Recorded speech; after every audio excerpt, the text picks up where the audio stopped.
Bom dia, pessoal, tudo bem? Bom dia. Bom dia. Espera mais um pouquinho, daí a gente já entra. Esse aqui é a sala virtual 1, né? Só para ter certeza, com a Casa da Copenhague, Isso. também, tá beleza.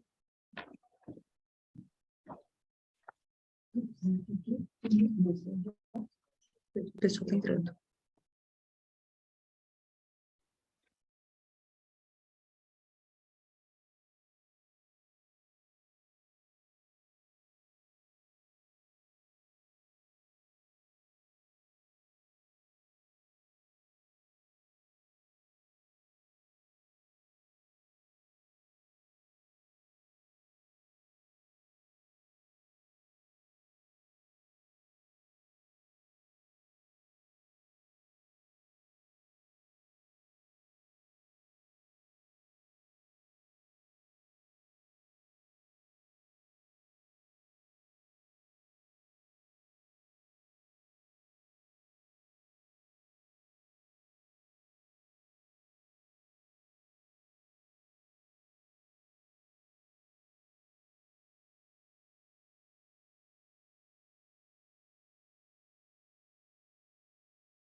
Bom dia.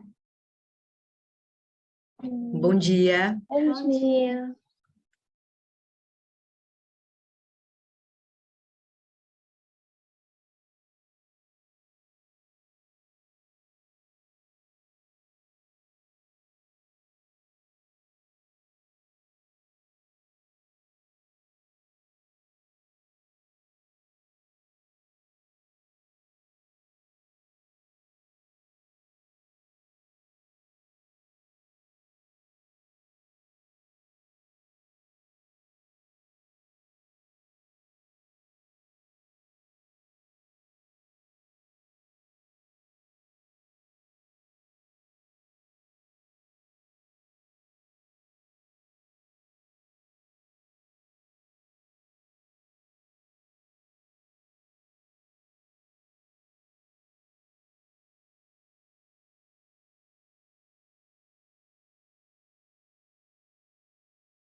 Bom dia, Bom dia. tudo Bom bem? dia. Ei, André. Bom dia. Ana, Bom dia. bom dia.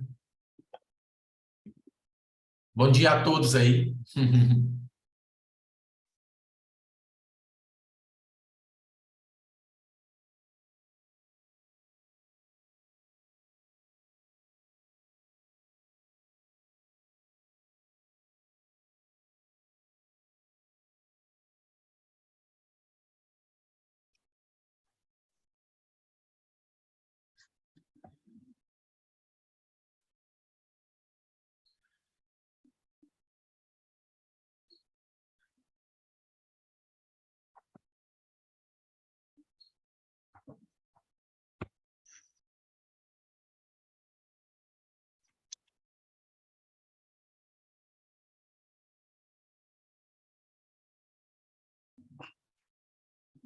Bom, gente, bom dia.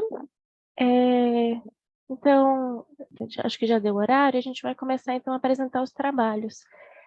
Eu vou primeiro falar sobre quais são, né, os trabalhos que a gente vai apresentar, quais são os autores, e aí a gente já começa apresentando os vídeos.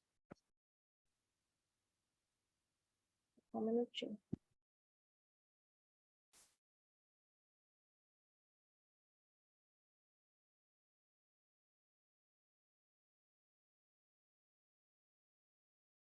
Essa sessão aqui, acho que ela está sem o moderador, né? E eu estou com o debatedora suplente dela, então eu estou um pouquinho perdida, mas eu já me acho aqui no momento.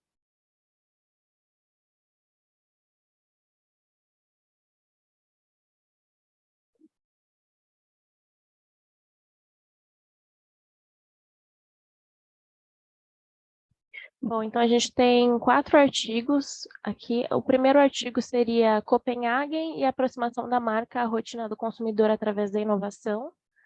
O segundo artigo é o desafio da Nótico no mercado plant-based no Brasil. O terceiro trabalho seria gestão de custos em tempos pandêmicos, o caso da Mercearia Assis. E o quarto caso seria digitalizando a experiência do cliente, o case da implementação de chatbots na MRV e Co.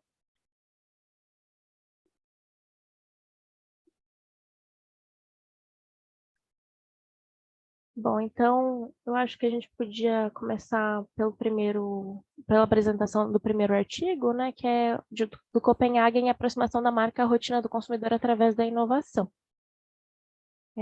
Eu vou compartilhar aqui primeiro o link do vídeo e eu vou compartilhar com vocês também no chat para caso vocês queiram assistir pelo link.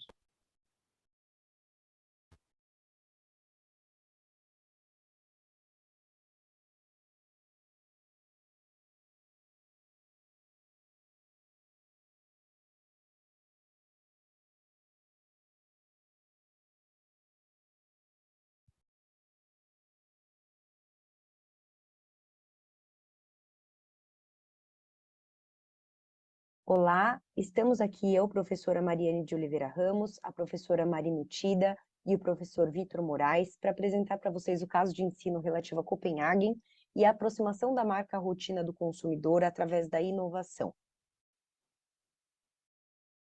Bom, a Copenhagen é uma marca brasileira centenária que atua no segmento de chocolates e de doces. E ao longo desse tempo, ao longo desses quase 100 anos, ela conquista uma posição de destaque como uma marca para presentear, que foca em qualidade de ingredientes e em técnicas, uma apresentação diferenciada e atuação em datas festivas. Todo esse pacote trouxe aí para Copenhagen um caráter de festivo e de presenteável muito grande. Agora, para continuar o crescimento, essa marca precisa fazer um movimento de conquistar mais espaço no consumo de rotina. E isso vai ser feito através de um foco grande em inovação com o consumidor sendo o centro dessas decisões.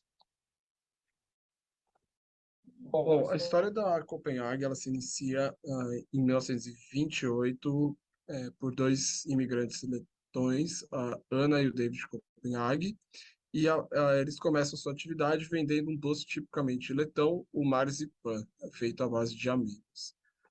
E aí, a partir da década de 30, que a Copenhague vai começar a explorar novos nichos, tá? Um exemplo disso são os ovos de Páscoa, né? E a partir de 43, como um marco do aumento da sua capacidade produtiva, vai iniciar a construção da sua fábrica própria. E aí isso vai possibilitar que eles introduzam novas linhas e expandam a marca. A partir de 85, a Copenhague começa a implementar o sistema de franquias, e aí, em 1996, a Copenhague foi vendida para o empresário paulistano Celso Ricardo de Moraes, né? Isso inaugurando uma nova fase da história da Copenhague, dando, né, então, um caráter agora já mais profissional, indicando, então, maior força produtiva e uma alavancagem nas suas receitas. E aí, em 2009, sob gestão da Renata Witt, que a Copenhague vai se tornar um grupo com o lançamento do Brasil Cacau e trazendo Joy Venture para a operação da Lindt no Brasil. E em 2019 vai inaugurar o Coffee. Em 2020, né, então, a Copenhague vai ser adquirida pela gestora Avent dos Estados Unidos. O desafio do caso de ensino é trazer um novo espaço para o consumo rotineiro. Então, não está apenas focada em produtos, mas também em serviços, por exemplo, como canais digitais. A expansão em foco de lojas de bairro ocorre por conta da pandemia. Muitos shoppings ficaram fechados. E assim, a abertura de lojas favorece a proposta da Copenhague em trazer os seus produtos para a rotina, pois estar presente no dia a dia do consumidor, ao longo do dia, é a probabilidade deles entrarem nas lojas para uma compra, e aí isso favorece, né, a questão de novos nichos de compra aí do consumidor. O portfólio vai estar centrado sempre nos momentos de consumo, necessidades não atendidas e cuidado com a precificação. Então, o movimento da marca busca humanizar os momentos de consumo, desenvolver novos públicos e investir em comunicação para rejuvenescer a marca e fortalecer o seu posicionamento. Basicamente, ter o consumidor no centro vai favorecer a inovação, trazer maior facilidade no desenvolvimento do composto de marketing e também fortalecer principalmente o posicionamento e manter o vínculo emocional com o consumidor. Bom, falando aqui agora sobre os objetivos de ensino, as notas de ensino, esse caso de ensino ele vai servir para a base de introdução de conceitos que são muito importantes para a formação em administração e marketing, principalmente os conceitos de branding, posicionamento e jornada do consumidor. A discussão e aplicação desses conceitos através da busca do desafio proposto no caso de ensino permite que essa teoria seja abordada de uma perspectiva bastante prática, ao passo que o aluno pensa e age como um gestor, só que num ambiente controlado de sala de aula. Os dados foram prioritariamente coletados através de uma entrevista em profundidade feita para diretores de marketing da marca em maio de 2022, a Marici Gattai Porto. Além disso, nós também coletamos dados online de forma secundária e observamos as publicações especializadas em negócios e marketing, além de artigos previamente escritos sobre a Copenhague. Este caso ele é super adequado para aplicação em graduação tecnóloga de administração e propaganda e marketing, dado que ele possibilita aí tanto a observação quanto a discussão dessa situação real vivida pelo gestor da marca Copenhagen, numa situação realmente vivida. Então isso favorece bastante a visão prática. E as disciplinas que podem ser beneficiadas são diversas, como administração de empresas, marketing, empreendedorismo, inovação, comunicação, gestão de estratégia, gestão de marca e gestão de produtos. Falando um pouquinho mais sobre as possíveis tarefas que a gente pode propor aos alunos, a estrutura deste caso, nós sempre partimos do diagnóstico, estratégia e plano de ação. O diagnóstico, a sugestão aqui do grupo é a aplicação de matriz SWOT para fazer a observação tanto de ambiente interno e ambiente externo e analisar criticamente os pontos fortes e fracos da marca. Na sequência, nós falamos bastante de estratégia, partindo da proposição do objetivo estratégico e sequenciando com o estabelecimento dos pilares, ou seja, das frentes de ação possíveis para tratar este caso.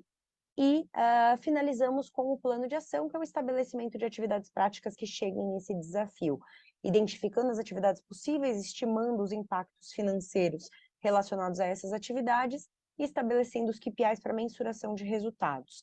Finalmente é feita a apresentação, que visa aí trabalhar a capacidade argumentativa, a comunicação persuasiva e fazer o compartilhamento de resultados com os outros grupos.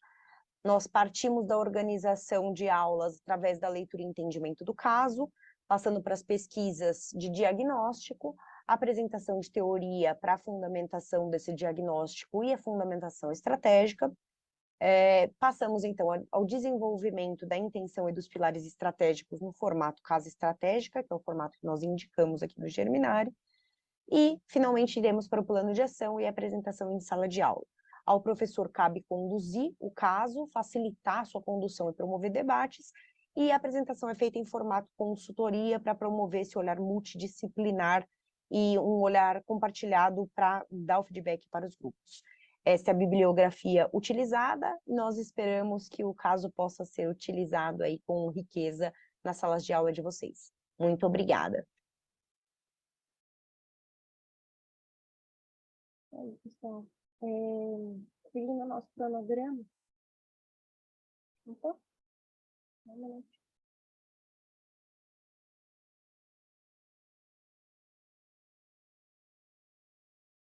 Bom, seguindo o nosso cronograma, eu acho que a gente podia discutir um pouquinho esse caso, e eu queria fazer algumas perguntas para os autores.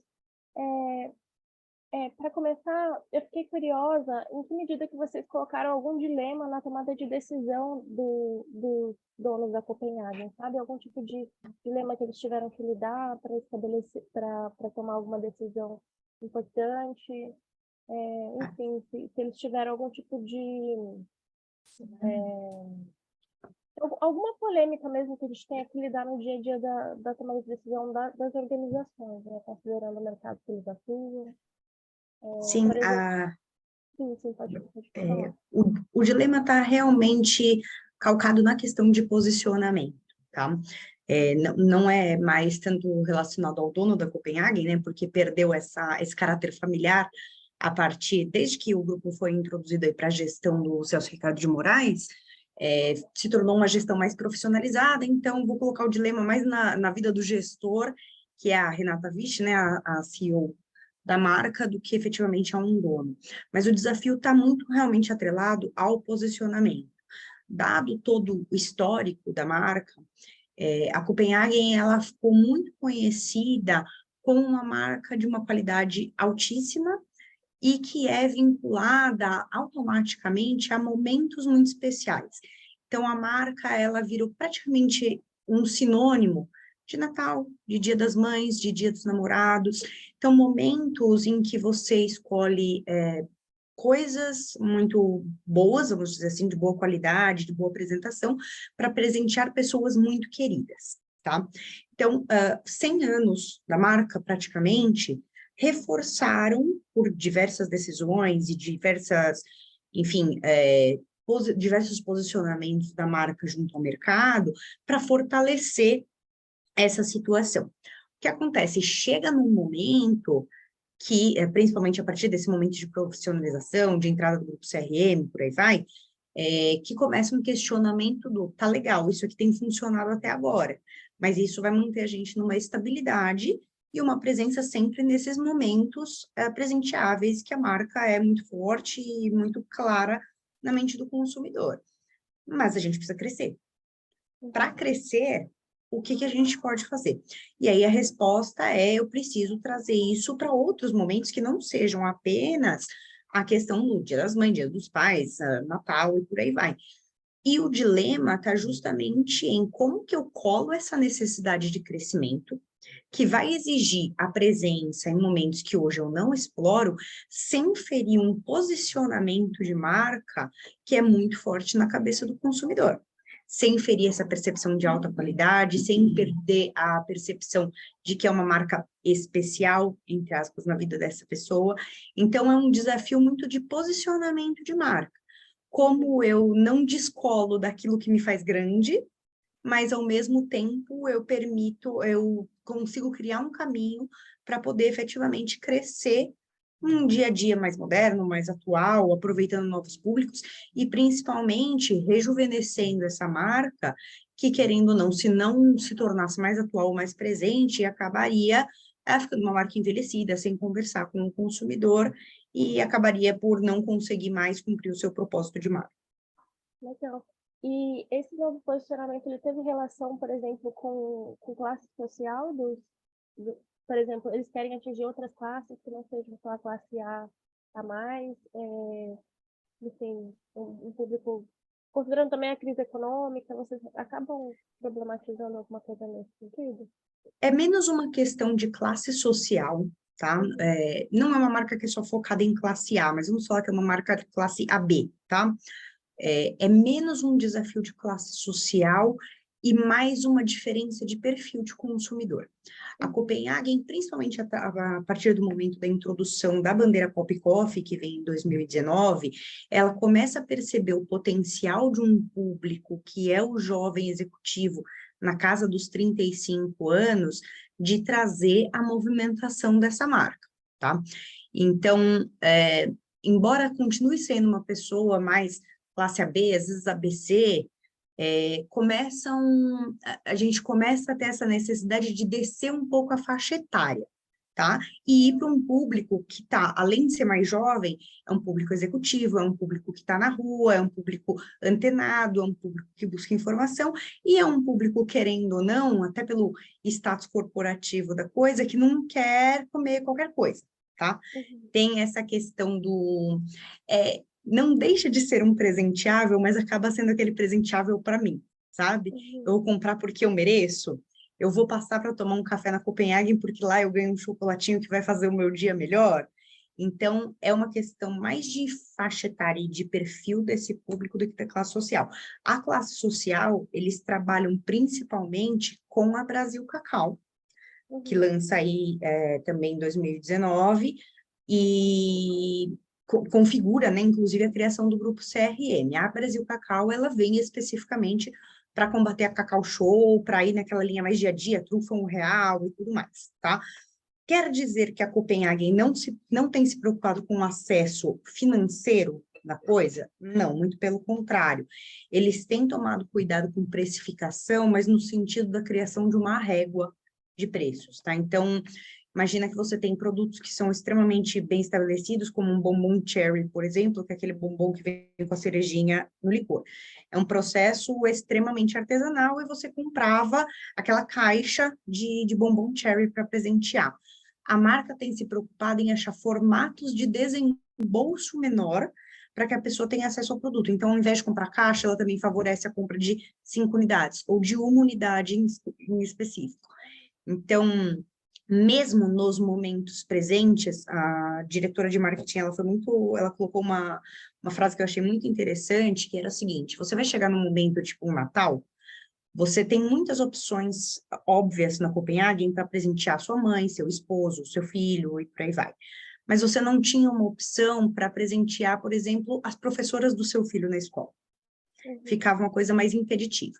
Então, a Copenhagen tem se preocupado na criação de SKUs e na possibilidade de opções que mesclem essa régua de preço, que você consiga dar um presente de alto valor agregado, mas talvez num formato menor, uma quantidade menor, e aí favoreça, enfim, a chegada em outros públicos. Não é necessariamente para baixar a classe social, muito pelo contrário, eu acho que mantém o caráter de você dar um presente diferenciado, você comprar para si algo diferenciado, mas com o cuidado de ele não ser um diferenciado inacessível.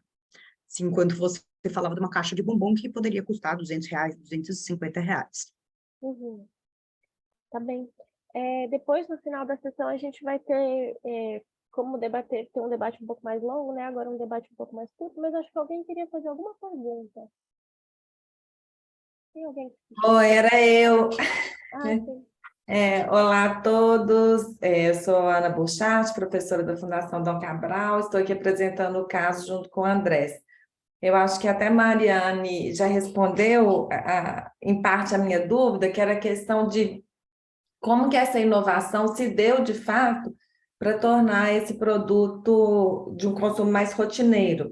Se era uma questão de apresentação, né? Então, por exemplo, em vez de eu ter uma caixa de muitos bombons, eu consigo comprar ele na unidade, ou até do tipo de produto mesmo, né? Porque, sei lá, um panetone eu vou comer tipicamente no Natal, mas talvez eu tenha outros tipos de produtos que eu consigo incluir na minha rotina, ou eu tenho, sei lá, uma porcentagem maior de cacau, que é mais saudável. Como que...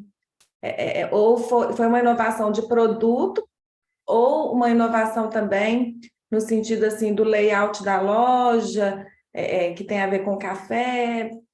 Eu fiquei bastante curiosa assim para saber um pouquinho mais. Vamos lá, foi inovação em tudo, tá, Ana? Nós temos as inovações em serviço, que focam muito na questão do digital, tá? Então, teve o desenvolvimento de aplicativo, o desenvolvimento de um canal logístico específico para compra online, sem ferir, isso é super importante, tá? Sem ferir a questão do franqueado, né? Porque tinha uma dor a partir do momento que a Copenhagen ela coloca um canal online e passa a dialogar diretamente com o consumidor como CNPJ da matriz, vamos dizer assim, você feria o resultado do franqueado, que, enfim, colhia os seus resultados da venda da marca. Então, para vencer isso, todo o canal logístico busca o atendimento a partir do franqueado mais próximo, tá? Então, isso reforçou o posicionamento do franqueado também.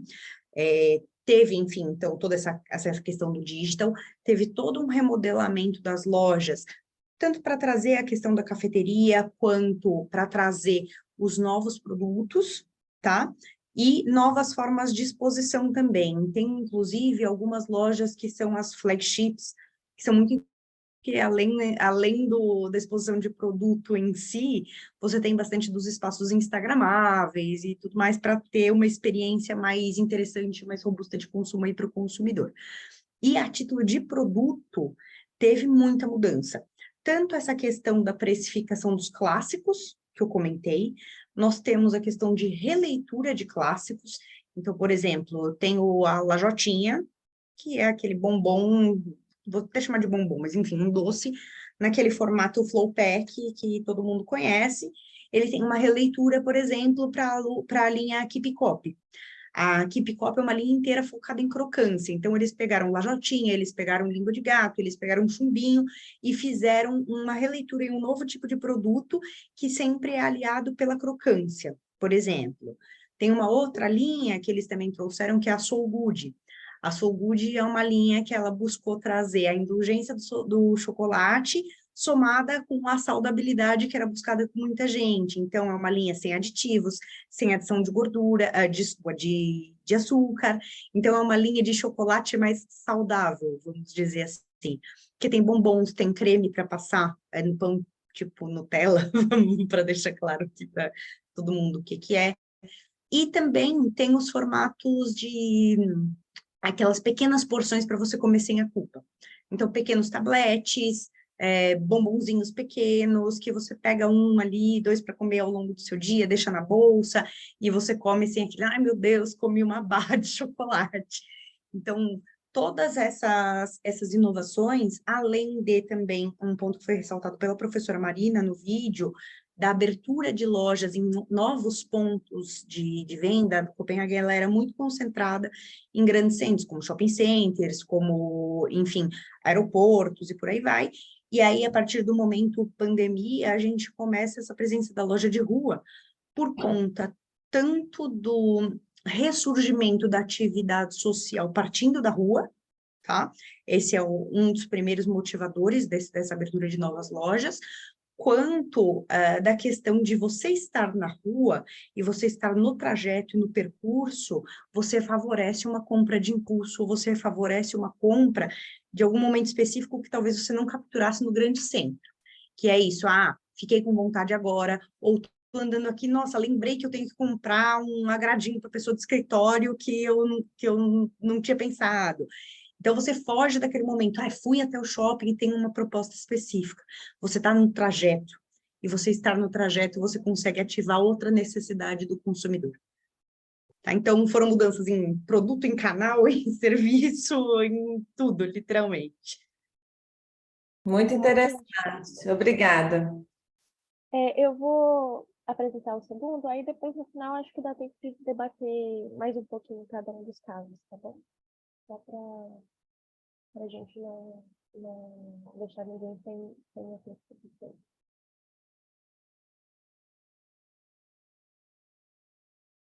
Vou continuar.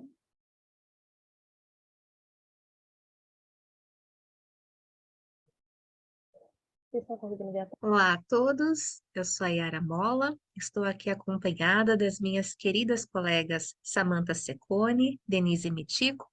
Nós três somos professoras da Escola Germinari, Instituto JF, e estamos aqui para apresentar o desafio da Notco no mercado de plant-based no Brasil.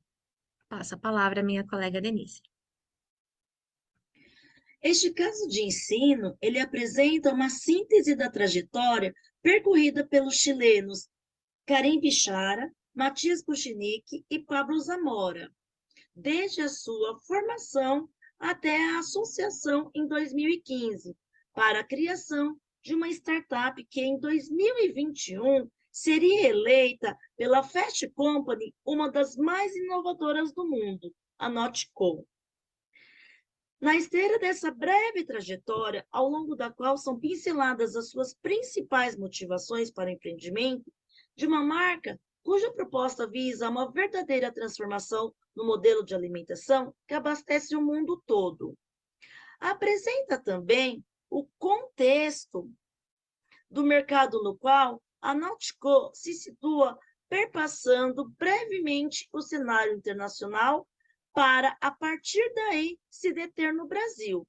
Isto porque é neste país que está localizado o desafio de acelerar o desenvolvimento de novo mercado, mediante a criação de brand awareness, tanto em razão do desejável conhecimento da marca, quanto, e sobretudo, em função do que essa food tech deseja em prol do futuro.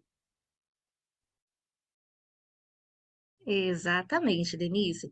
Então, nós apresentamos um caso real a respeito aí desse grupo de amigos, né, desses três chilenos. Matias Mukinick é quem se apresenta como fundador da Notco, os outros dois são, portanto, cofundadores. O Matias é economista, se apresenta como um apaixonado pelo planeta, e vinha dele essa inquietação em relação a essa reflexão sobre o que fazer nessa área específica de atuação.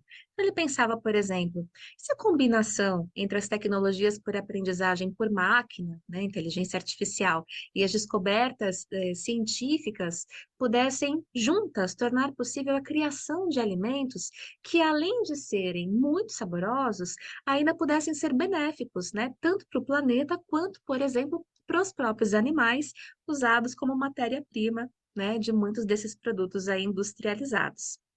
Junto dele, então, nós encontramos o Pichara, cientista da computação, para quem a indústria de alimentos vigente é cruel, isso porque, entre outros efeitos causados por essa indústria, segundo a defesa dele, encontramos aí a drenagem da água, a destruição da terra, a poluição do meio ambiente, por aí vai. E também soma-se a esse trio o Pablo Zamora, para quem, se nós não somos parte da solução, nós não podemos nos tornar, né, o problema. Desculpe, nós nos tornamos parte do problema. Então, assim como seus colegas, ele entendia que, se nada fosse feito nesse momento, existiria apenas 15% de chance de se alimentar toda a população mundial pelos próximos anos. Um grave problema. Então, não se tratava mais de uma questão do por que não, mas de como vamos fazer. E aí, para esse como, juntando os conhecimentos de cada um deles, eles chegaram à criação do Giuseppe, que é uma inteligência artificial reconhecida hoje como a mais avançada e completa, né, em relação ao portfólio que essa inteligência detém, no domínio das ciências de alimentos. Então, é uma inteligência que busca identificar em mais de 300 mil plantas comestíveis sabores, texturas, tudo que é possível de se combinar para a produção desses alimentos que não se originem da proteína animal. A Notco aposta no fato de que faz isso com muito sucesso, sem abrir mão do sabor. São vários os seus produtos aí no portfólio apresentado no site, e conta também com o fato de que há, sim, uma curva ascendente em relação à a expansão desse mercado nos próximos anos. Então, alguns dados são apresentados aqui, mas nos interessa mais especificamente no contexto do Brasil, chegar até o público aqui que também tem passado por uma transformação no seu perfil, né, de consumidor, nos seus hábitos como consumidor. Então, aqui no Brasil, nós tivemos um aumento de 29% em 2018 para 50% em 2020 desse público flexitariano, sendo que pelo menos 3 vezes por semana esse público, né, esse percentual aí, acaba buscando fazer uma substituição em relação ao consumo daqueles alimentos, né, oriundos dos animais por aqueles que são produzidos com essa base vegetal. Aqui estão as nossas principais referências, né? Utilizamos outras, mas aqui estão algumas delas, e eu passo a palavra para minha colega Samantha. Olá, então, dando continuidade aqui com as notas de ensino, nosso objetivo, então, com esse caso, é estimular a reflexão dos alunos quanto a possíveis soluções para que a marca analisada possa acelerar o desenvolvimento desse novo mercado, alcançando aquilo que se propôs a curto e médio prazos. Como objetivos específicos, temos o primeiro, fixar a elaboração do planejamento estratégico a partir das 3 etapas do modelo de caso de ensino já praticado por Rocha, Galete e Mota, que são diagnóstico e análise, estratégia e plano de ação. E o segundo objetivo específico, então, fomentar a perspectiva crítica do aluno quanto à necessária articulação entre soluções apresentadas e o seu potencial de impacto real. Agora, em relação a cursos e disciplinas, a nossa recomendação é que o caso pode ser utilizado tanto em nível técnico, como é o que nós fazemos aqui na Academia Seara e Flora, na Escola Geminari, ou no ensino superior, né? E as principais disciplinas, então, que tangenciam o caso de ensino são administração estratégica, planejamento de marketing, marketing estratégico, administração de marketing e inovação. Agora, uma possível organização das aulas, né, para o uso do caso de ensino, a nossa sugestão é que seja ministrada através da aplicação do caso em 3 etapas. Então, o diagnóstico, a estratégia e o plano de ação. Sendo que no diagnóstico, as atividades propostas são 3. Leitura crítica do caso de ensino, com uma discussão geral, a aula teórica com a explicação dos conceitos, né, envolvendo principalmente planejamento estratégico e desenvolvimento de novo mercado, e a aula teórica sobre matriz SWOT, que vai sustentar a segunda parte da aula.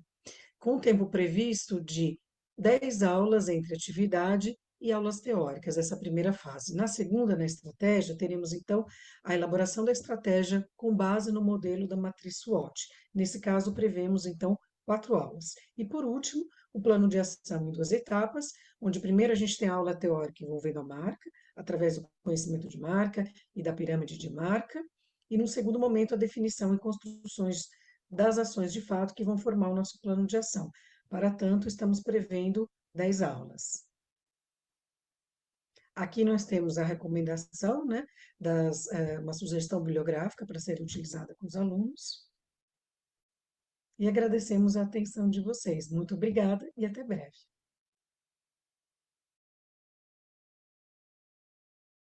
Muito legal, pessoal.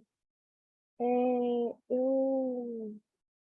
gostei muito do caso. Se eu não me engano, o mercado de produtos saudáveis, ele cresce cerca de 25% ao ano, né? Ele é um mercado bastante considerável. Então, eu achei interessante. Vocês colocaram as principais temas que esse caso interage, mas acho que ele também talvez interagiria com a sustentabilidade, né?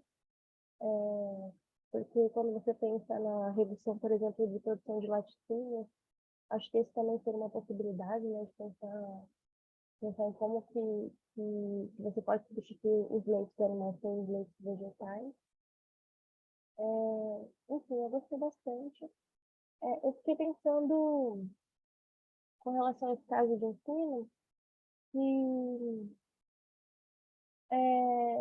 se vocês chegaram a fazer algum tipo de análise interna da organização, para pensar mesmo como que os processos, né, de inovação porque na verdade é um mercado de inovação, né?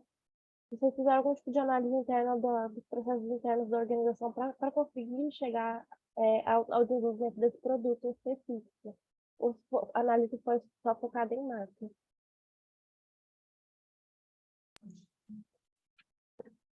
Ótima pergunta.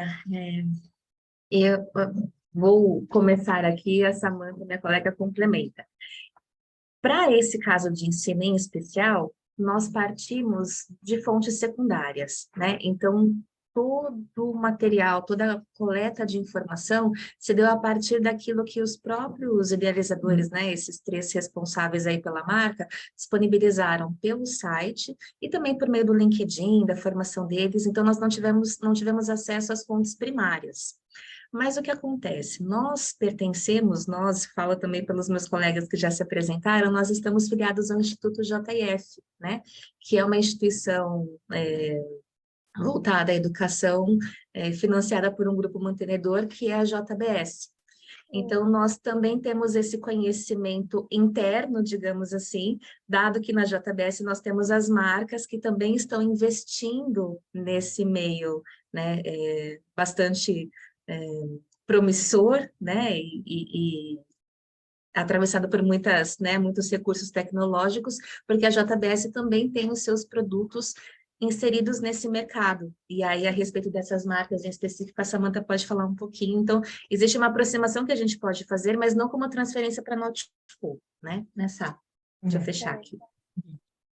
Não, acho que complementando, só para dar, acho que complementando aqui que minha colega falou, sim, a nossa inspiração, inclusive, de estudar esse caso foi porque a gente trabalha com uma categoria aqui na empresa e na escola, também como caso de ensino, que é a marca Incrível, que é uma marca também baseada no desenvolvimento de produtos de origem plant-based, né? Então, o nosso conhecimento também vem um pouco dessa categoria que a gente conhece aqui dentro da empresa barra escola, né? Mas, como a sua pergunta foi direcionada à marca, né? Eu acho que a própria inspiração da história, da construção da Notco, vem de uma inovação tecnológica, né? Eles têm, sim, um drive de preocupação sustentável, então eles falam como é que a gente pode propor uma linha de produtos em que a gente prejudique menos a natureza, ou seja, o menor índice possível, né, de distribuição, enfim, tudo mais do meio ambiente.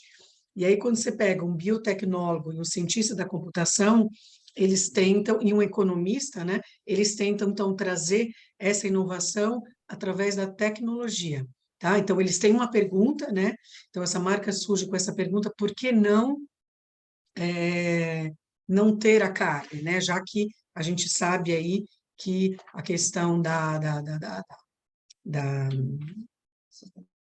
sustentabilidade é importante, mas eu digo da questão até de produção, né, de carne bovina, frango, tem uma questão forte aí com o meio ambiente, então aí eles trazem, por que não? Né, não só lactose, mas todos os tipos de carne, a gente não pode produzir com uma alternativa sustentável e através das plantas. Então, a tecnologia que eles produzem é a resposta para esse novo mercado, né?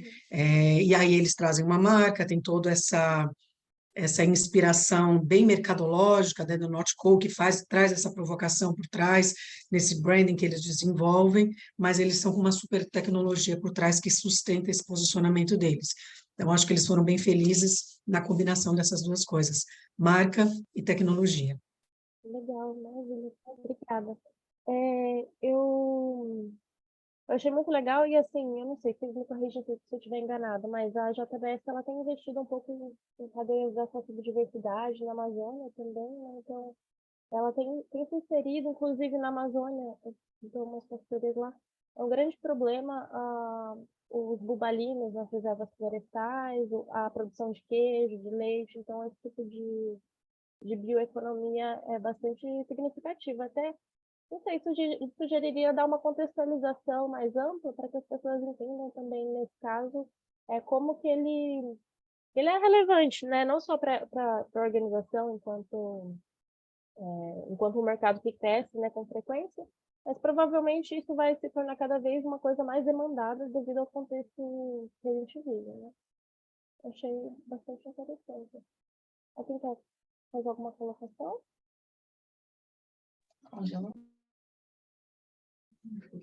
Eu só ia dizer que sugestão super bem-vinda, já anotada aqui para a gente aumentar também essa contextualização. E os casos de ensino, né, aqui no Instituto, são aplicados com os nossos próprios alunos, que estão na educação básica, já também articulada com essa formação em administração de empresas. Eles saem daqui, como nós os chamamos internamente, como tocadores de negócio, né, são os futuros tocadores de negócio. E esses temas de sustentabilidade, mesmo esse compromisso assumido pela JBS, né, com esse tema, né, por meio dos seus representantes aí, em níveis hierárquicos bastante altos, tudo isso também perpassa o conhecimento dos alunos em sala de aula, mas é importante que a gente incorpore também um pouco mais no caso de ensino, para que seja aplicado por outros professores em outras instituições. Alguma coisa? Não, só ia comentar que, bem como ela lembrou, o Fundo da Amazônia, né, que o grupo é responsável, está dentro do nosso guarda-chuva aqui de Instituto JF, né? Então, nós somos colegas aqui de andares, né? Estamos aqui bem próximos a eles, só uma curiosidade. Legal. Maravilha. Eu vou apresentar o próximo caso, e aí depois, no final, se der tempo, a gente discute todos as comparações.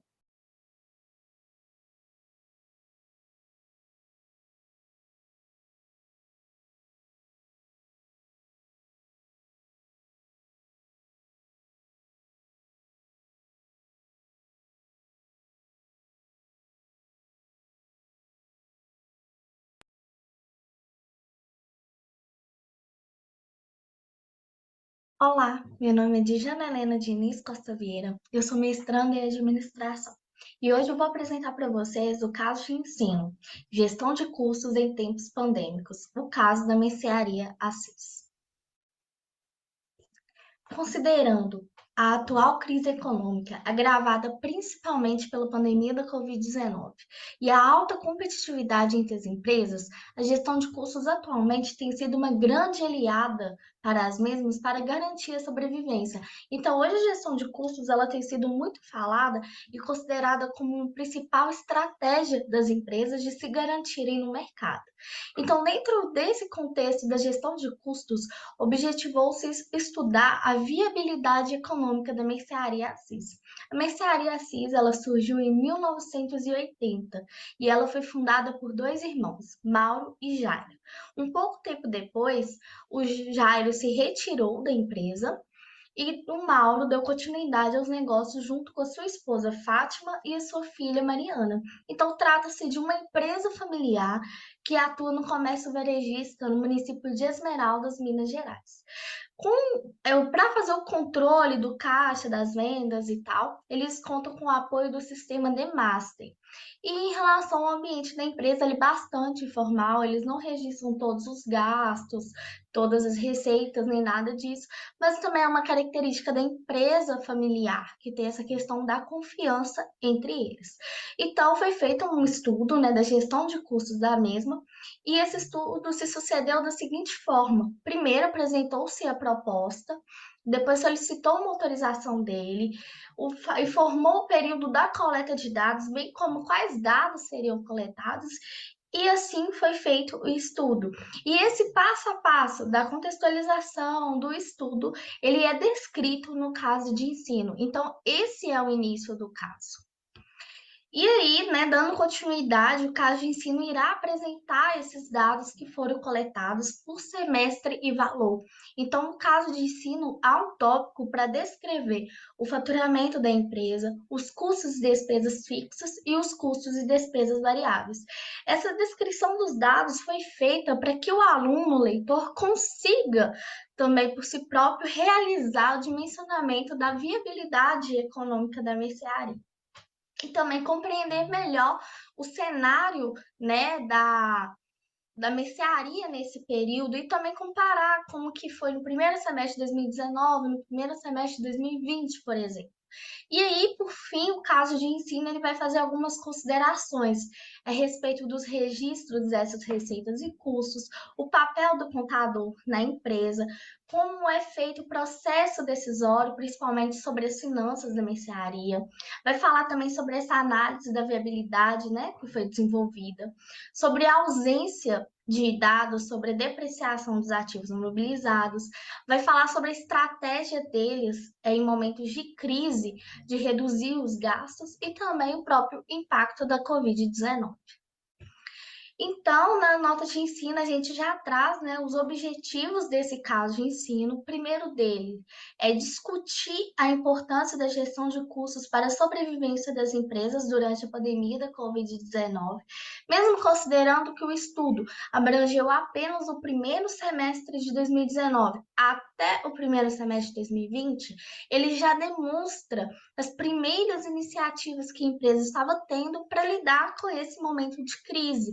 Então, como que, diante da notícia da pandemia, o que era a pandemia, como que eles estavam passando a lidar com isso em relação a seus gastos, a seus custos. E o segundo objetivo foi discutir a aplicação do método de custeio variável para mensurar a viabilidade econômica de uma microempresa, bem como trabalhar os conceitos de margem de contribuição, ponto de equilíbrio e custos fixos e variáveis. Como eu disse, né, houve um período de coleta de dados e essa coleta de dados foi realizada durante um trabalho de conclusão de curso, que começou no ano de 2019 e finalizou no ano de 2020. E esse trabalho de conclusão de curso sucedeu da seguinte forma: foi feito um estudo de caso e utilizou-se as técnicas de análise documental e entrevista semi-estruturada. Análise documental porque foi consultado, né, todos os relatórios, registros, tudo que eles tinham a respeito dessas informações, e a entrevista foi para complementar esses dados, mas também entender como que funcionava a dinâmica da empresa. E esse caso ele é sugerido para as disciplinas de gestão de custos, orçamento empresarial, administração estratégica e administração de pequenas empresas. Então, o caso ele propõe também algumas tarefas que os professores podem estar dando aos seus alunos. As primeiras questões sugeridas dizem respeito aos próprios conceitos. O que é margem de contribuição, o que é custo fixo, o que é custo variável e tudo. O segundo bloco, né, de questões é mais a respeito da própria interpretação do aluno referente àquele caso. E essa etapa o prepara para o terceiro bloco de questões que tem a ver com a visão indutiva dele. Colocar o aluno ali no lugar como administrador, como gestor daquela empresa, para ele tomar as decisões a respeito, né, da gestão de custos. Então, ele se colocar ali e se enxergar como um administrador, como um gestor mesmo, e ele pensar como ele faria diante daquela situação. E aí, por fim, são sugeridas algumas outras questões extras que também podem ser trabalhadas. E o caso ele tem algumas orientações para ele acontecer. O primeiro é sobre a abertura, né? Que é falar um pouco sobre o tema, depois sugerir a leitura, depois problematizar aquele caso da mercearia Assis, como que seria importante ela registrar ou não, o que ela poderia estar fazendo para melhorar isso. Também trabalhar os conceitos de novo, e aí analisar realmente o caso, o que poderia ser feito, melhorado, o que eles achavam, se tinha alguma sugestão dentro da realidade que eles vivem. E, por fim, realmente falar sobre o aprendizado. O que esse caso te ensinou? Mas claro que para entender melhor o caso, é importante que o aluno e tanto o professor já tenham uma base a respeito desses conceitos. E aí eu busquei sugerir, né, para o professor algumas literaturas básicas sobre ele mesmo, como Martins, Crepaldi, Leone, que são grandes autores aí da gestão de custos. E para os alunos, eu sugeri um artigo, dois, na verdade, um pouco mais curtos para facilitar a leitura, mas que trazem bastante esse conteúdo, e também um vídeo educativo no YouTube. Muito obrigada e até mais.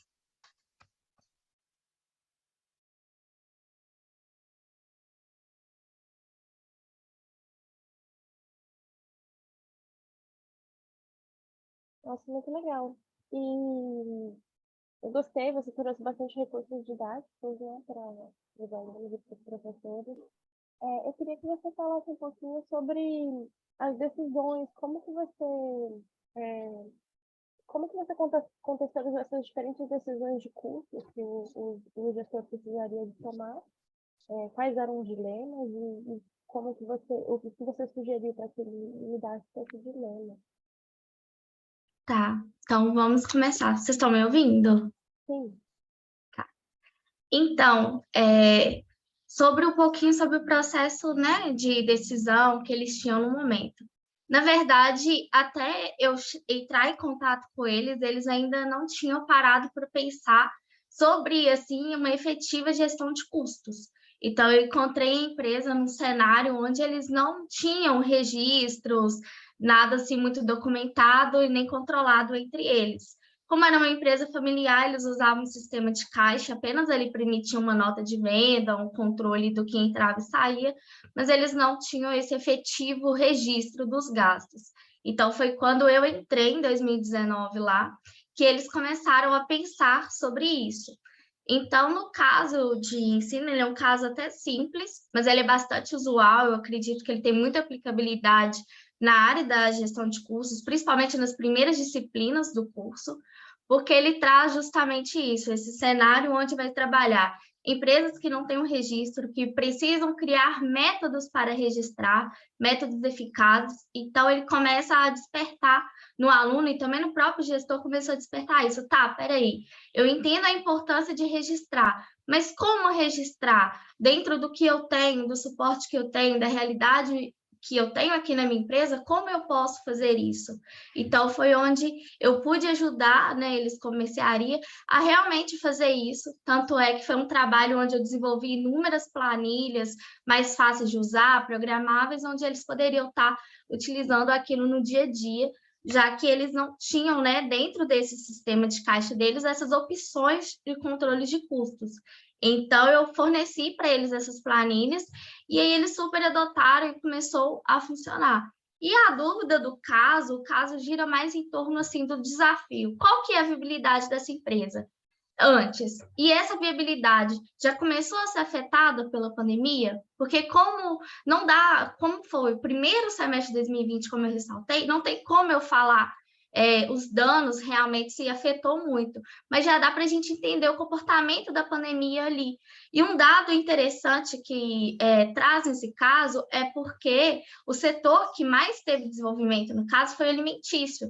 Então, na verdade, no primeiro semestre de 2020, as vendas deles aumentaram, porque o pessoal começou a consumir muita questão de alimentos, por ficar em casa, por não saber o que ia acontecer, começaram a dar uma estocada. Então, as vendas, na verdade, subiram. E foi onde eles obteram um resultado até melhor do que no ano anterior. Então, assim, a questão é justamente essa, centrada da viabilidade econômica. Então, na verdade, quando eu entrei, não tinha uma questão dos gestores, sabe? Essa questão foi realmente surgindo ao longo da pesquisa. Perfeito. O André queria fazer uma colocação. Bom dia. Aliás, já falei bom dia no início, né? Eu sou o Andrés, mestrando também em administração pela Fundação Dom Cabral. Então, quero começar parabenizando ao artigo. Acho que ele é muito importante, o caso de ensino, né? para o mundo contábil, principalmente para os cursos, né, de ciências contábeis. Parabéns pela escolha do custeio variável como uma das alternativas, né, de sistemas de custos que podem ajudar as empresas nessa tarefa, né, de gestão de custos, porque ele é simples, às vezes não requer grande sofisticação e nem uso de sistema para fazer. Então, assim, muito bom. Agora,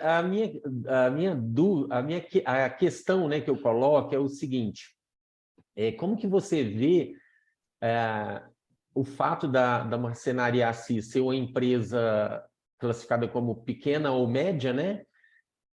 Como que você vê a questão, e o artigo talvez poderia, né, trazer um pouco disso, essa questão das pequenas e médias empresas brasileiras serem optantes do regime tributário lucro presumido ou simples nacional. Isso afeta imensamente esse trabalho que você colocou de registro das informações.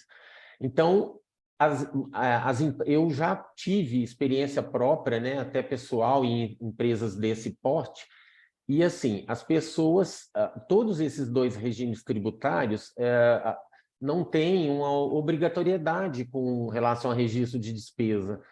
Então, essa parte de custos, análise e gestão de custos, fica muito prejudicada. E os próprios empreendedores, às vezes, acham isso vantajoso. Tipo assim, nossa, eu não vou ter que preocupar com o registro esse negócio é difícil, é trabalhoso, não sei o quê, não sei o quê. Mas depois, vou dizer uma expressão que falamos muito aqui, acaba sendo um tiro no pé, porque eu preciso avaliar o desempenho da empresa e eu não tenho a informação, né? Como que você vê esse desafio, né, de convencer esse público de pequenas e médias empresas brasileiras, independente do regime tributário, tudo bem, porque o regime tributário, de qualquer forma, o empreendedor vai escolher aquilo que realmente é o mais conveniente e até oportuno, mas precisa ter o registro, né? Sim, eu concordo plenamente com você. Inclusive, até eu destaco no trabalho essa questão até mesmo do papel do contador nessa história, né? Porque a gente observa nas micro e pequenas empresas, principalmente em Esmeraldas, que é uma cidade pequena, esse cenário, onde o contador ele é muito mais para emitir uma guia do Simples, uma guia do FGTS, uma guia do INSS. Então, ele não tem essa atuação enquanto essa importância mesmo do controle de custos e outras questões mais, como que eu diria assim, mas aplicáveis mesmo dentro da empresa, considerando o papel do contador e tudo aquilo que ele sabe. Então, acaba sendo algo mais para guias. Então, até mesmo essa escolha da empresa de ser participante do Simples foi algo imposto pelo contador. Olha, vocês têm participado do Simples e tal. Então, muitas das vezes o contador fala com eles alguma coisa, eles não compreendem, mas ele não explica ou não dá o caminho de como eles deveriam fazer.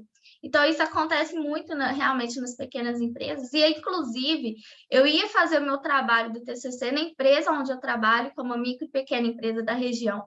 A Mercearia e a Assis, na verdade, são clientes nossos há muito tempo. E eu não consegui fazer nessa empresa onde eu trabalho justamente pela essa ausência de registros. E dado que o porte dela é maior do que o deles, eu não conseguiria dimensionar esses custos e localizá-los diante do período que eu precisava e do tempo que eu tinha para realizar a pesquisa. Então, assim, realmente a gente percebe que muitas micro e pequenas empresas jogam no escuro. Então, qual a experiência que eu tenho no comércio de há mais ou menos 8 anos trabalhando com eles, a gente percebe isso, que eles vão jogando no escuro, vão fazendo investimentos, vão comprando as coisas, muitas das vezes mistura a despesa pessoal da empresa, então não sabe quanto que a empresa está dando, e aí a gente começa a ver onde eles começam a fechar as portas, porque chega um dia que o caixa esvazia. E, assim, depois da pandemia, nas experiências que eu tive, eu sempre vou acompanhando essas questões, são empresas com os caixas muito baixos, trabalhando, assim, dia após dia, porque acabou se descapitalizando naquele período, e não, como não tinha esse dimensionamento do que a empresa dava, estavam retirando, né, para suprir as suas despesas, mas a mesma não estava acompanhando o seu desempenho não acompanhava. Então, assim, eu acho que é uma questão que realmente deve ser trabalhada nas micro e pequenas empresas.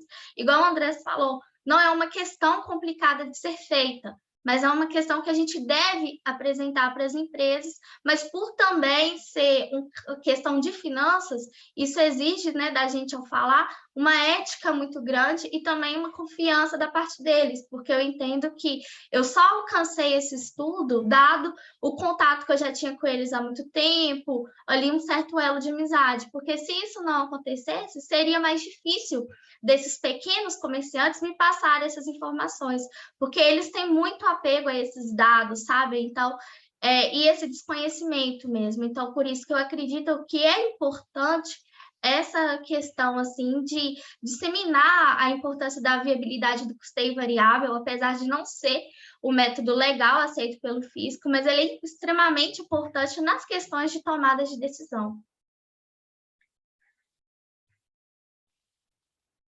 A gente vai agora para o vídeo e depois a gente discute mais um pouquinho.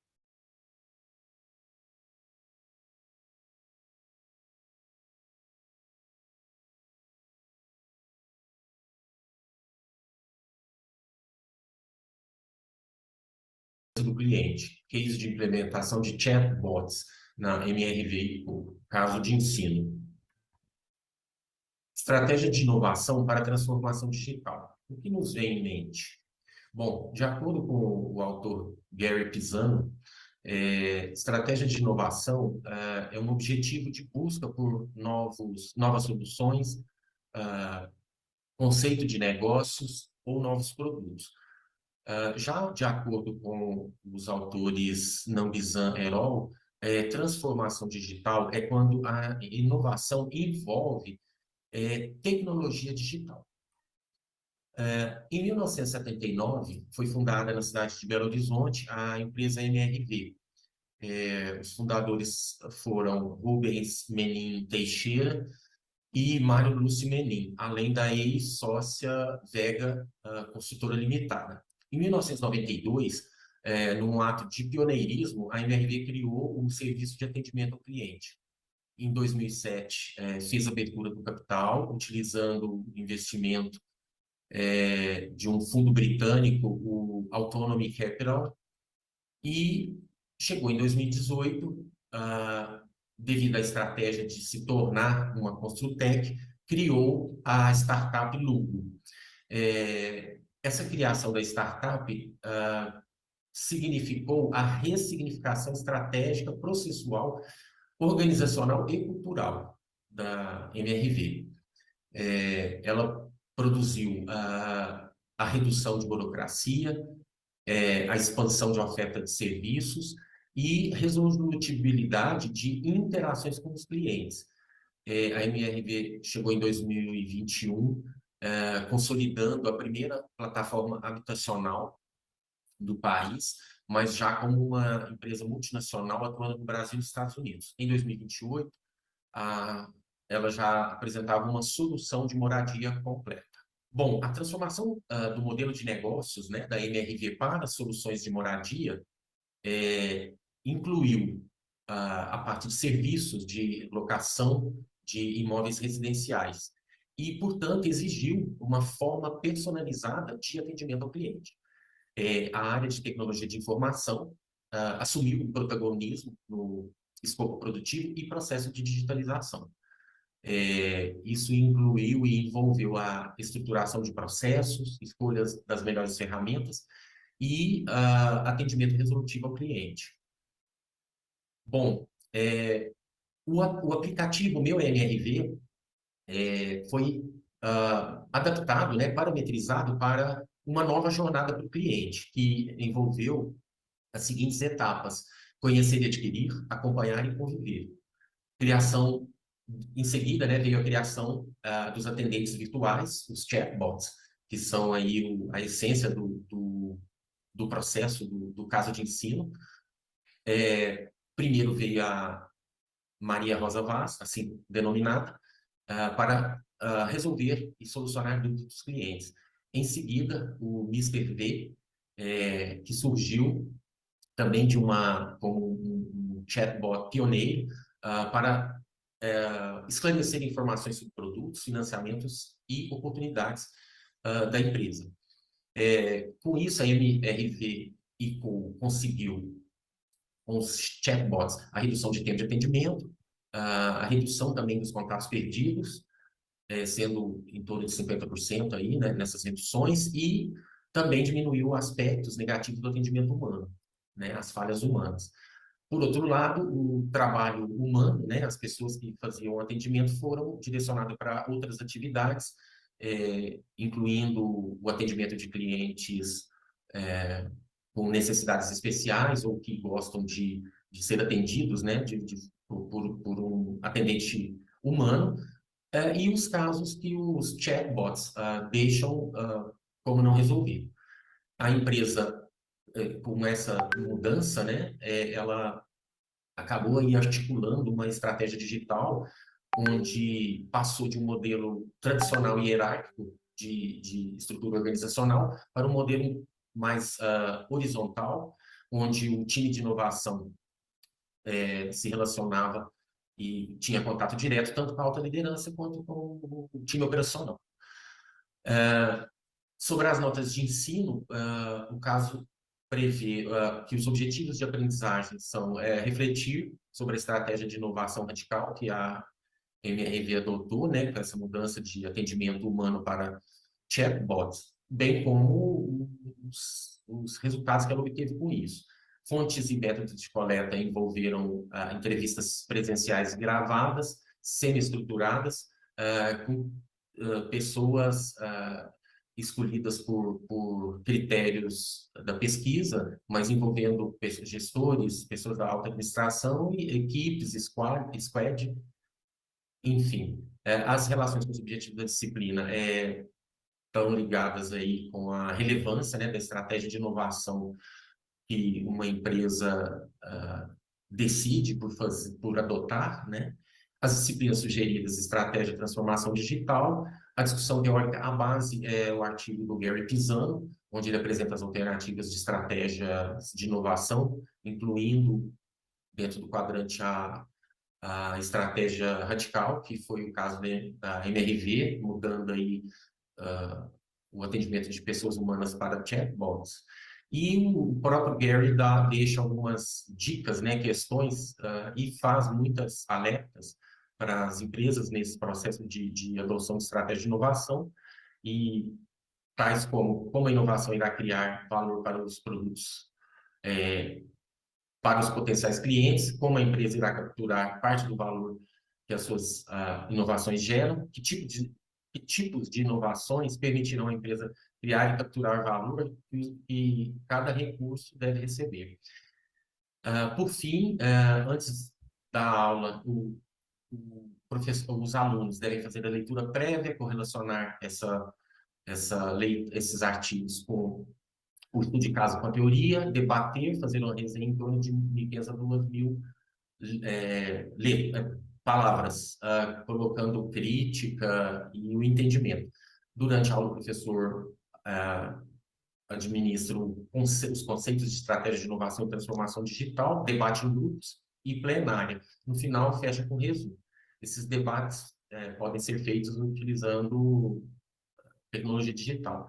Os questionamentos relacionados à teoria foram todos feitos baseados nos conceitos de estratégia de inovação e transformação digital usada nas referências bibliográficas, e os questionamentos relacionados ao caso exploram, né, como a MRV conduziu a implementação dos chatbots, bem como as estratégias, né, que ela adotou para desenvolver o projeto, além dos resultados obtidos.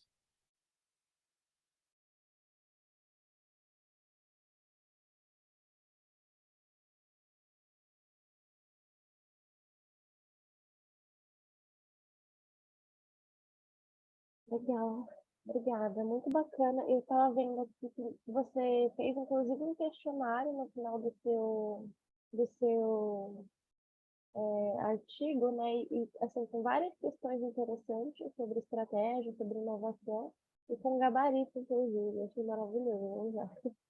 Muito legal mesmo.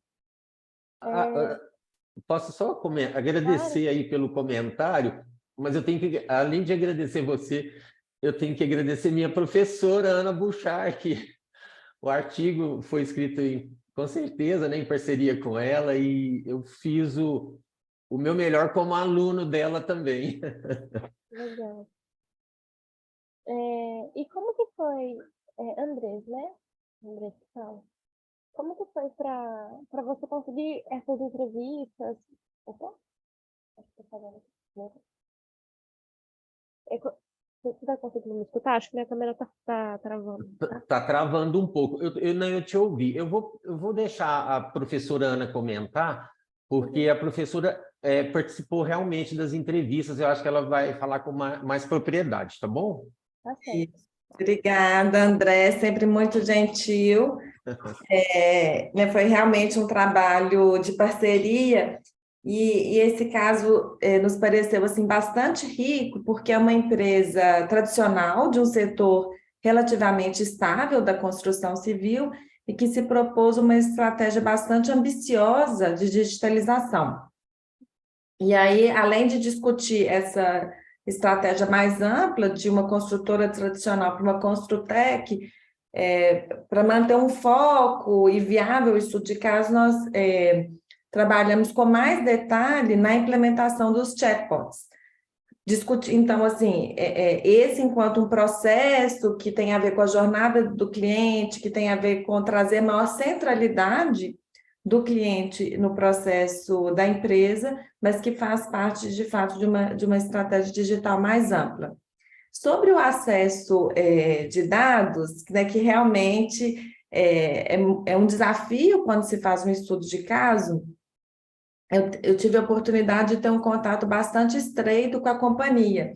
E aí, contando um pouquinho dos bastidores, se você me permite, Lealice, essa organização, a MRV, ela fez um programa conosco na Fundação Dom Cabral em 2016, em que eu fui uma das professoras, que era um programa bastante amplo, em uma semana, 5 dias de inovação com a alta liderança da empresa. E, à época, nós trouxemos alguns fornecedores de tecnologia, como a IBM, a Gartner, para falar, eles estavam indo assim, desenhando a estratégia de digitalização deles, que era ainda muito incipiente, e a partir ali das discussões de sala de aula, eles começaram a vislumbrar a questão da criação dos chatbots, né? Eles fizeram 2, que é a Maria Rosa Vaz e o Mr. V, e tem agora o desejo de unir numa persona só esses 2 chatbots. Então, é uma empresa que tem muito contato conosco, muitos dos entrevistados foram os meus alunos, mas vale lembrar também que o programa aconteceu em 2016 e os dados foram coletados em 2019, então se passaram alguns anos, então a gente não tinha uma relação comercial nesse momento, não tinha acho que nenhum ponto que nos preocupou muito em relação aos vieses, assim. E achamos que foi uma empresa que, de fato, conseguiu avançar muito em termos de estratégia de digitalização e que valeria a pena registrar esses aprendizados para que outras organizações, outros gestores pudessem também colher frutos de tais aprendizados. Legal, achei legal, porque assim, nem sempre você consegue que as empresas falem tão abertamente das estratégias delas, ainda mais estratégias caras, estratégias que são fundamentais, né? Então isso enriquece bastante. E vocês chegaram a usar esse caso já em alguma aula ou ainda não? Ainda não. Eu já usei uma vez em um programa de especialização da própria Fundação Dom Cabral no nosso laboratório de digitalização. E o objetivo agora, o que a gente quer para o ano, é inclusive usar esse caso junto com uma aplicação do Watson. Nós temos um laboratório digital na Fundação Dom Cabral chamado TreeLab, e a nossa terceira coautora, que é a Lília Tavares, a colega, ela é a líder desse laboratório. Então, o objetivo é que a gente utilize o caso como pano de fundo, ilustrando, elucidando aspectos gerenciais da aplicação de uma tecnologia, e façamos também uma aplicação com o chatbot, no caso, que é a tecnologia que nós temos acesso pelo IBM Watson. Então, eles têm uma parte do IBM Watson chamado Conversation. Então, esse é o nosso objetivo. Então, ele só foi usado ainda assim de uma maneira muito ilustrativa, não com a profundidade que nós desenhamos, e que aí o André se dedicou bastante a desenhar esse plano de aula, a usar isso como um caso de ensino.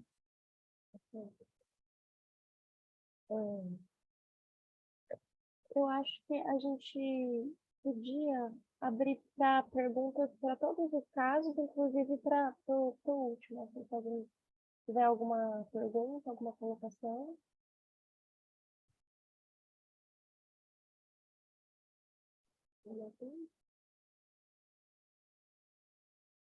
Eu queria falar para Dijana e Helena, queria dar uma sugestão, na verdade. Eu estou orientando um aluno sobre empresas familiares, né? E ele tem me trazido alguns dados que são bastante significativos. Eu não tinha a menor ideia do quanto as empresas familiares elas são relevantes para a economia do país, assim, elas são a maior parte das empresas. Então, no final das contas, quando você dá aula para os alunos, é muito possível que eles vão trabalhar nesse contexto, né? Então, talvez contextualizar as empresas familiares, dizer exatamente qual é a relevância delas, quais são os desafios específicos desse tipo de organização, pode ser interessante para que eles, assim, para justificar a importância do caso, sabe? Como justificativa. Muito obrigada pela dica. Realmente cabe desenvolver mais essa parte, realmente. Depois eu posso pegar seu texto, eu estou com alguns dados aqui relativos a empresas familiares que talvez pudessem ser úteis, assim, para ver a questão de justificativa mesmo. Agradeço. Mariana? Eu tenho uma pergunta para a Ana e para o Andressa aqui com relação à utilização dos chatbots, muito mais falando como uma dor de consumidor e saber se eles chegaram a avaliar isso, ou viram alguma informação desse tipo na utilização aí da tecnologia do chatbot após implementada. Acho que a perda da humanização no contato, principalmente quando a gente trata de uma resolução de problema, acho que quando trata de uma resolução de problema, muito mais do que quando eu estou buscando uma informação. Na busca da informação, eu acho que o chatbot ele tem entregue muito bem, mas na resolução de problemas, eu entendo a tecnologia como muito limitada. Acaba sendo um atendimento muito fechado e você não consegue ter aquele jogo de cintura, tá, mas o meu caso é assim, o meu caso é assado, e estou perguntando que eu estou vivendo um caso especificamente nesse momento, com essa dor de consumidor. Tem algum dado, algum KPI da MRV falando sobre satisfação do atendimento do cliente após a implementação dessa tecnologia de chatbot? Pode ir, Andrés. Você quer que eu comece? Pode ligar o microfone. Assim, a minha teria a dizer só no caso da MRV, né? Mas, enfim, pode falar, Ana. Eu acho que até você tem esses dados mais frescos, mas eles têm sim KPI. E aí, Mariana, justamente, eu acho que esse é um ponto que você trouxe, que é o mais central, porque o treinamento dos chatbots é, de fato, um processo que demanda muito investimento. E ele é muito bom para resolução de problemas simples, né? O que a MRV fez? Primeiro, ele já tinha um serviço de atendimento do cliente com muitas informações codificadas, então isso foi uma vantagem para eles, que o call center já tinha muitos protocolos, isso foi o que alimentou primeiramente a inteligência artificial. E aí, eles, inicialmente, tinham contratado um fornecedor de tecnologia como se fosse uma terceirização desse processo, o que não funcionou. E aí eles trouxeram esse fornecedor para dentro de casa e formaram squads mistos, em que eles tinham fornecedores de tecnologia que tinham a competência da inteligência artificial, digamos assim, com pessoas que estavam ligadas ao atendimento ao cliente. E fizeram um processo bastante demorado, que exigiu muito investimento na questão do treinamento dos chatbots, né? Porque a inteligência artificial, ela não é inteligente do início, né? Existe todo um período de treinamento, e isso que é o caso, ele descreve o tipo de esforço necessário. E outro ponto também é que eles dividiram a jornada entre o conhecer, adquirir e conviver. Então, existem momentos, enquanto eu vou lá comprar um apartamento, que eu quero ter informações do meu FGTS, qual que é o prédio que é mais próximo daquilo, e aí isso o chatbot resolve bem. Na fase de compra mesmo, de aquisição, que é a fase mais delicada, e que aí o papel do corretor de imóvel realmente ainda não é substituído, tá?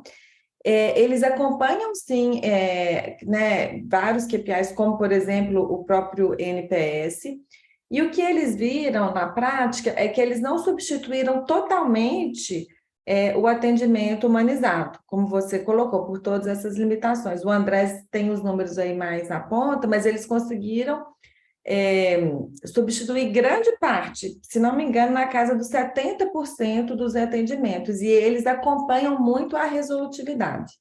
E existia, né, um bastidor aqui também, mas que está relatado no caso, eles tinham muito medo, justamente o que você falou, assim, de colocar no ar e dar muito errado, ter muita perda de cliente. Aí, teve um dia que eles tinham um treinamento, sabe aquela coisa de incêndio, quando você está no escritório e aí você tem que sair, e aí todo mundo teve que sair do prédio por esse treinamento de não sei o que, de incêndio. E aí o chatbot ficou no ar 1 hora, por uma necessidade, e começou a dar certo, justamente porque eles investiram muito no treinamento antes, né? Mas, assim, não sei se eu fui muito direta, mas não substituiu 100% o atendimento humanizado.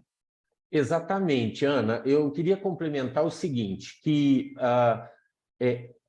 ele não eliminou 100%, né? O trabalho humano continuou, passando, né,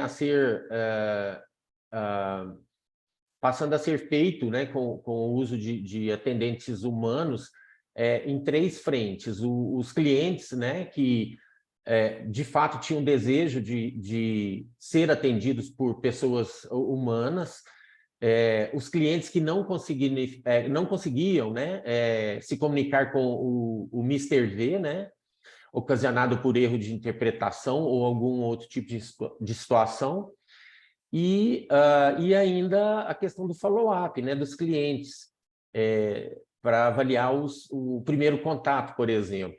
E, então, realmente o processo não eliminou, né, o atendimento aí 100%. Super claro, muito obrigada.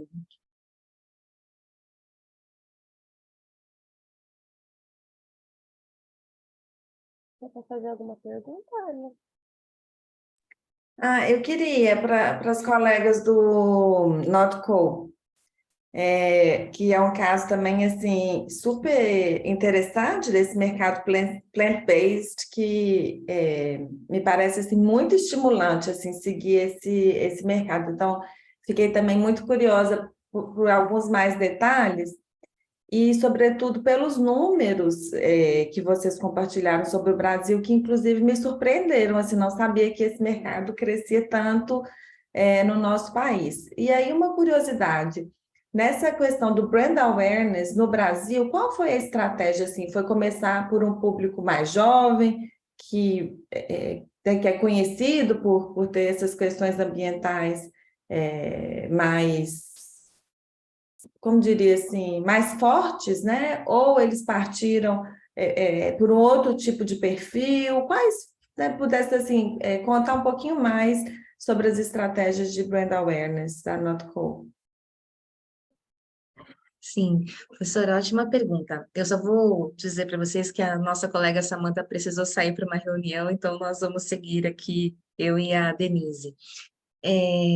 Vou dizer como alguém recém-chegada a área de administração, porque o meu doutorado é em letras, mas aqui na instituição, formando esses futuros tocadores de negócio, também estou me inserindo nesse universo. E do que nós verificamos, não temos essas minúcias, pelo menos no caso da Nautico, tá? Não temos essas minúcias em relação ao público.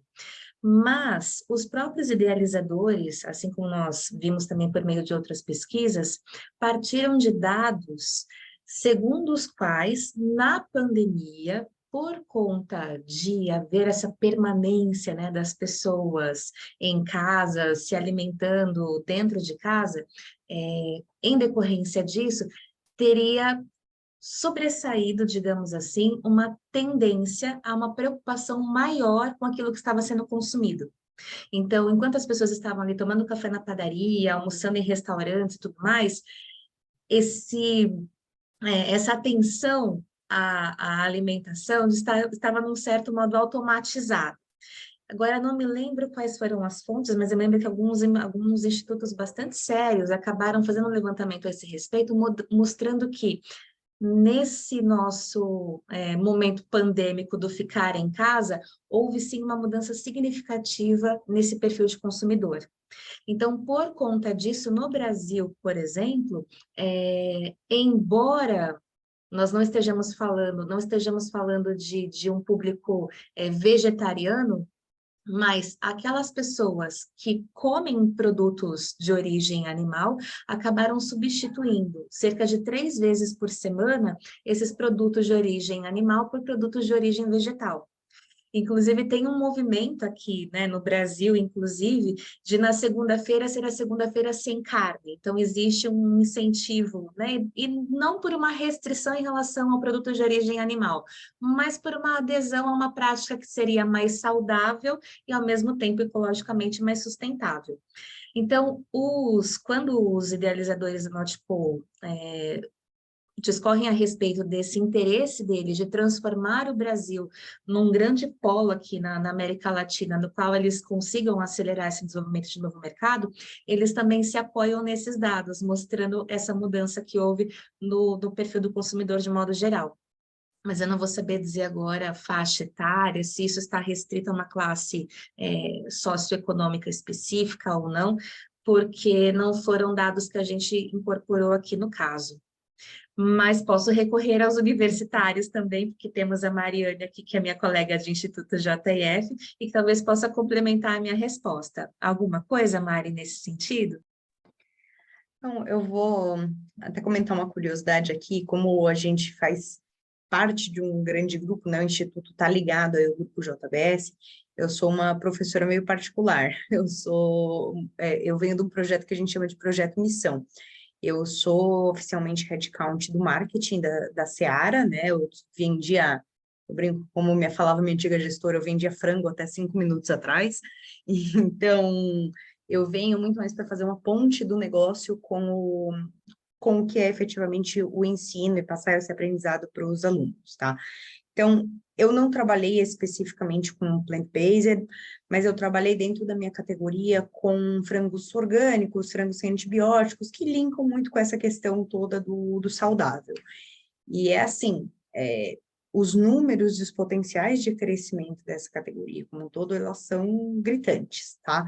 Eles se concentram, sim, num primeiro momento, em classes sociais um pouco mais elevadas, uma classe AB, muito mais por conta de, ao trazer uma inovação, você trazer um produto que efetivamente tenha, enfim, qualidade de ingredientes ou qualidades técnicas que demandam um investimento maior, por consequência, o custo dela é bastante elevado, né? Então, inicia o consumo através dessas classes um pouco mais altas, mas a gente vê que conforme este mercado vai evoluindo, e essa evolução, como eu falei, e a Yara colocou muito bem, as meninas colocaram até na apresentação do caso, os números são muito gritantes, é coisa assim, o mercado praticamente quintuplicar em 3 anos, são números realmente muito gritantes.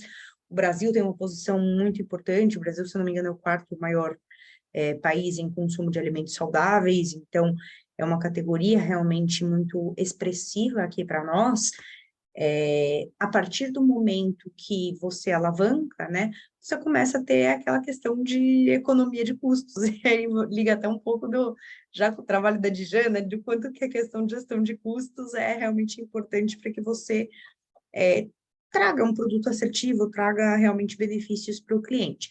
Então, com a evolução da tecnologia, com a maior disponibilização de ingredientes e por aí vai, esse acesso começa a descer para outras classes, e aí ganha a massificação com relação à classe média, né?